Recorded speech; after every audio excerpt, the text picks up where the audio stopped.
તો hello everyone, Ram Ram અને જય શ્રી કૃષ્ણ. કેમ છો? આઈ હોપ કે બધા મજામાં જ હશો ને. ઉમિયા બ્લોગમાં આપ સર્વનું હાર્દિક સ્વાગત છે. તો આજે આપણે એક 10 મિનિટમાં બનતી એવી રેસીપી લઈને હાજર છીએ. તો વિડીયો અગર ગમે તો વિડીયોને લાઈક કરો, શેર કરો અને ચેનલને સબસ્ક્રાઈબ કરો. ચલો આપણે વિડીયો સ્ટાર્ટ કરીએ.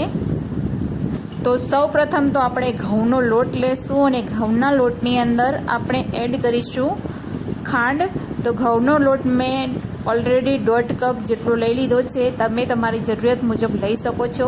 હવે આપણે નોર્મલી મીડિયમ સાઇઝની વાટકી મેં લીધી છે ને એમાં 1.5 વાટકી જેટલું આપણે ખાંડ એડ કરી છે. તમને જે રીતે ભાવતું હોય એ રીતે તમે પ્લસ માઇનસ વધારે યા ઓછું કરી શકો છો. અને હવે આપણે આમાં એડ કરીશું પાણી. તો પાણી આપણે એકસાથે એડ નથી કરવાનું, થોડું થોડું કરીને પેસ્ટને મિક્સ કરતું જવાનું છે. એકસાથે પાણી નથી એડ કરવાનું. અગર પાણી વધારે પડી જાય તો પછી પેસ્ટ બગડી જશે. એના કરતાં થોડું થોડું એડ કરતા જાઓ અને પેસ્ટ બનાવતા જાઓ. ધીરે ધીરે કરતાં એક સ્મૂથ પેસ્ટ બનાવવાની છે. માલપુઆ બનાવવા માટે મેઇન વસ્તુ અગર ઇમ્પોર્ટન્ટ છે તો એ માલપુઆનો પેસ્ટ છે. તો હવે જોઈ શકો છો ગાઈસ કે સરસ એવો ઘાટો પેસ્ટ બની ગયો છે. પણ આપણે ઘાટો નથી બનાવવાનો, પેસ્ટને થોડું લિક્વિડ ટાઈપ રાખવાનો છે. તો હવે આપણે મલાઈયુક્ત મેં દૂધ લીધું છે. તો હવે એ દૂધને એડ કરીને સરસ એવી થીક પેસ્ટ બનાવવાની છે અને સ્મૂધી કે એમાં લમ્સ ના રહે. અને જોઈ શકો છો આવી એવી પેસ્ટ બનવી જોઈએ. અને હવે આપણે એમાં 1 ચમચ જેટલી ઇલાયચી પાવડર નાખ્યો છે જેનાથી સ્વાદ સરસ આવે છે. તો હવે આ બેટર સરસ એવું બની ગયું છે આપણું. તો આપણે એને 2 મિનિટ માટે રેસ્ટ કરવા માટે રાખી દઈશું. આવી બેટર બનવું જોઈએ કે ના વધારે જાડું કે ના પતલું. મેઇન માલપુઆમાં બેટર જ સરસ હોવું જોઈએ, ત્યારે તમારા માલપુઆ તૂટતા નથી અને સરસ એવા બની જાય છે. તો આ બેટર આપણું સરસ એવું બની ગયું છે. હવે આપણે એને ઢાંકીને 2 મિનિટ માટે રાખી દઈશું.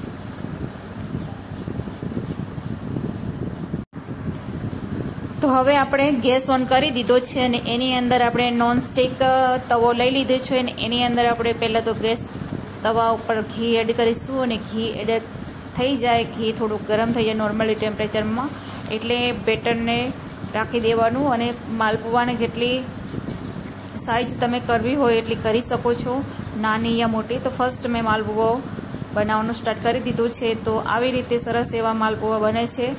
તો હવે એક સાઈડ સરસ એ શેકાઈ જાય એટલે ઘુમાવી અને બીજી સાઈડ આપણે શેકવા દેવાનું છે.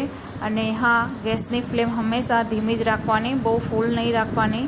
ફૂલ રાખવાથી માલપુઆ શેકાતા તો નથી પણ બળી જાય છે અને સ્વાદમાં પણ એટલા સારા નથી લાગતા.